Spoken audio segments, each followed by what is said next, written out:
Fun land جو کہ ایک یورپی ملک ہے اور اس کی آبادی 55 لاکھ ہے،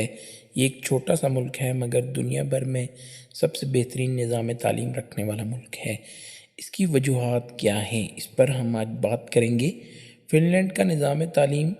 دنیا بھر میں مختلف اس لیے کیونکہ وہ روایتی طریقے سے ہٹ کر جو ہے وہ تعلیم و تربیت کرتے ہیں۔ فن لینڈ کے جو بچے ہیں وہ 7 سال کی عمر میں بچے کو اسکول میں داخل کرایا جاتا ہے اور اس کو فن لینڈ کا جو نظام تعلیم ہے اس میں استاد کا مرکزی رول ہے، اس کو مرکزی حیثیت حاصل ہے، اور وہاں جیسے پاکستان میں CSS کا امتحان ہوتا ہے جو کہ بہت مشکل سمجھا جاتا ہے، ہزاروں لوگ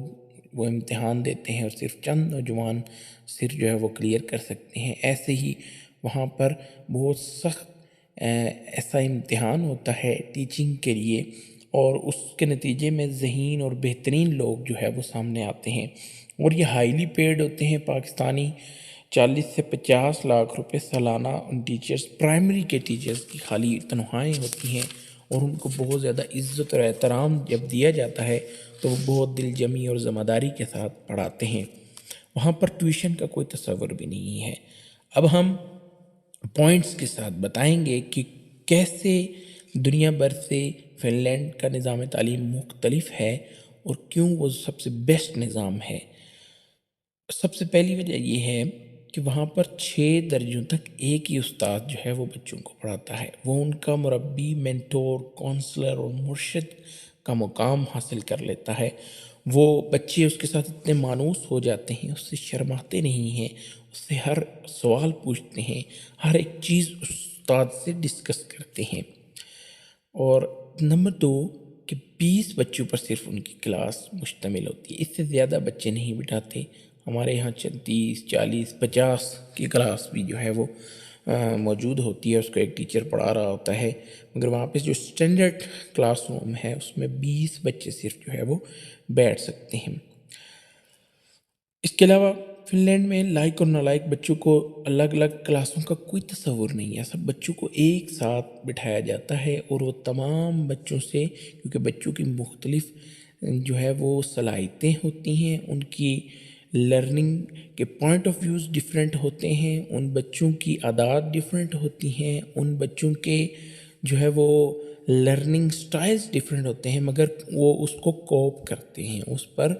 قابو پاتے ہیں، کیونکہ ان کے اساتذہ ہائیلی پروفیشنل اور ٹرینڈ ہوتے ہیں۔ Number 3 home work free schooling ہوتی ہے، وہاں پر بچوں کو گھر کے لیے کام نہیں دیا جاتا، باری بستے کاپیاں بچے گھروں کو نہیں لے کر جاتے۔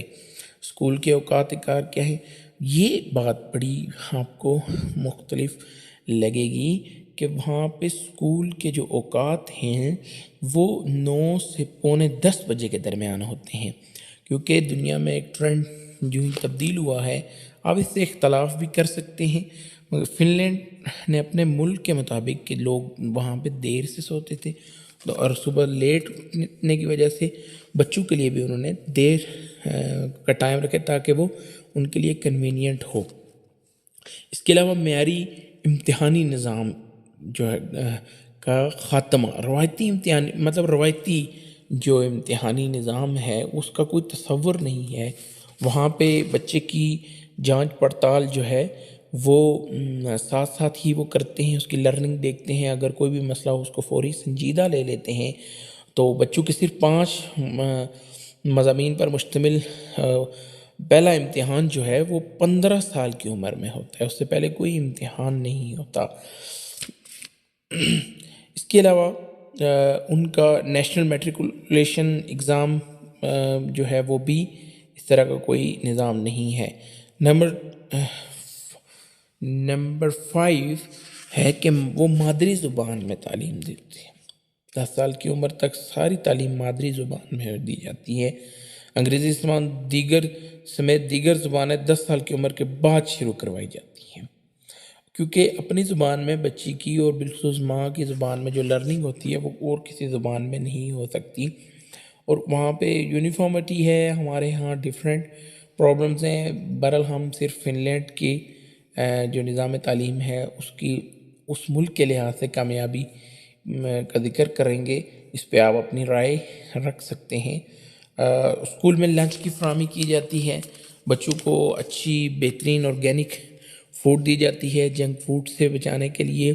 اور انہیں جو ہے کیونکہ وہاں پہ 90% اسکول جو ہے وہ سرکاری ہیں اور وہ ہائیلی فنڈڈ ہوتے ہیں، وہ بچوں کو کھانا وہیں پر دیتے ہیں۔ وہاں پہ استاد کا جو ہے وہ بہت زیادہ مقام ہے، اس کی یہ بہت کی پوائنٹ ہے ان کے نظام تعلیم کے بہترین ہونے کی۔ اور معاشرے میں استاد کی بے حد عزت کی جاتی ہے،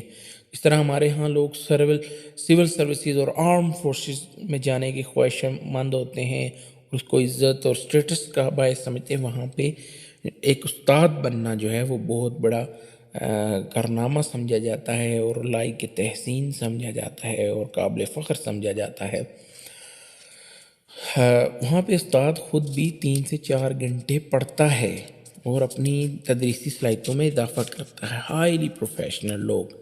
اس کے علاوہ مانیٹرنگ کا بہت زبردست انتظام ہوتا ہے، اساتذہ کی انسپیکشن اور مانیٹرنگ یعنی جانچ پڑتال کا پورا نظام موجود ہے۔ ہمارے ہاں اس کی بہت زیادہ کمی ہے، اور استاد کو لرننگ آؤٹ کمز بتائے جاتے ہیں جو وہ ہر صورت وہ حاصل کرتا ہے، اور یہی ایک استاد کی بہترین ہونے کا جو ہے وہ پیمانہ ہے کہ آپ اس کے SLOs دیکھتے ہیں۔ اور سلیبس جو ہے وہ ایکٹیویٹی بیسڈ لرننگ ہوتی ہے، بچوں کو عملی چیزیں کرائی جاتی ہیں، وہ وہاں سے لرننگ کرتے ہیں، اور یہ کی پوائنٹ ہے کسی بھی نظام تعلیم کو بہتر کرنے کا۔ تعلیمی سال کا دورانیہ صرف 6 ماہ پر ہوتا ہے، وہاں پہ دنیا میں کم ترین جو ہے وہ تعلیمی دورانیہ ہے، اور تدریس کا دورانیہ جو ہے وہ 6 ماہ ہے، اور 6 ماہ پڑھائی اور 6 ماہ چھٹیاں ہوتی ہیں۔ اور قابل غور پہلو یہ ہے کہ اتنے کم تعلیمی دورانیے کے باوجود بھی نتائج اتنے حیران کن جو ہے وہ کیسے ہیں، اس کی وجہ یہ ہے کہ وہ غیر روایتی طریقے سے پڑھاتے ہیں، اور ان کی اپنے سسٹم پہ بہت زیادہ گریپ ہے، اور پروجیکٹ بیس لرننگ ہوتی ہے۔ شام کے اوقات میں جو ہے بچوں کو جسمانی سرگرمیاں جو ہے وہ والدین گھروں میں کراتے ہیں کیونکہ ان کے اسکول کی طرف سے یہ مشق ہوتا ہے۔ اور پھر یہ ہے، اچھا یہ کیسے پتہ چلا کہ فن لینڈ جو ہے وہ بیسٹ جا رہا ہے؟ کیونکہ اپنے ملک میں ہر کوئی سمجھتا ہے کہ بھائی ہم وی آر دا بیسٹ، مگر وہ فرسٹ آنے کی وجہ یہ ہے programme of international students assessment, جسے پیسا بھی کہا جاتا ہے۔ یہ ٹیسٹ ہوتا ہے جو دنیا بھر میں بچوں کے درمیان، اسٹوڈنٹس کے درمیان ہوتا ہے، اس میں فن لینڈ جو ہے وہ سب سے نمایاں پوزیشنز جو ہے وہ لیتا ہے۔ اور یہ ٹیسٹ جو ہے سائنس، میتھ اور انگلش ریڈنگ اور ان سبجیکٹس پر مشتمل ہوتا ہے، اور ان سبجیکٹس پر بہت زیادہ فن لینڈ کے بچوں کی گرپ ہوتی ہے، اور اوورآل بھی ان کی مینٹل گرومنگ بہت زیادہ ہوتی ہے۔ جی یہ ہم نے مختصراً ہی میں کہوں گا کہ فن لینڈ کے نظام تعلیم پر ہم نے بات کی، اور اس کے جو کی پوائنٹس تھے وہ ڈسکس کیے۔ ہمیں بھی اپنے نظام تعلیم پر غور کرنا ہوگا کہ آیا ہم اپنے نظام تعلیم میں کوئی انقلابی چیز نہیں ابھی تک لا سکے پاکستان میں۔ اسی طرح انڈیا میں بھی قدرے بہتر ہے، مگر فن لینڈ اور یورپین کنٹریز کے مقابلے میں نہیں ہے، تو ہمیں اس پر سوچنا ہوگا اور آگے بڑھنا ہوگا، اور انہی اسٹیپس کو فالو کرنا ہوگا جو کہ فن لینڈ نے اپنائے ہیں۔ بہت شکریہ آپ کا۔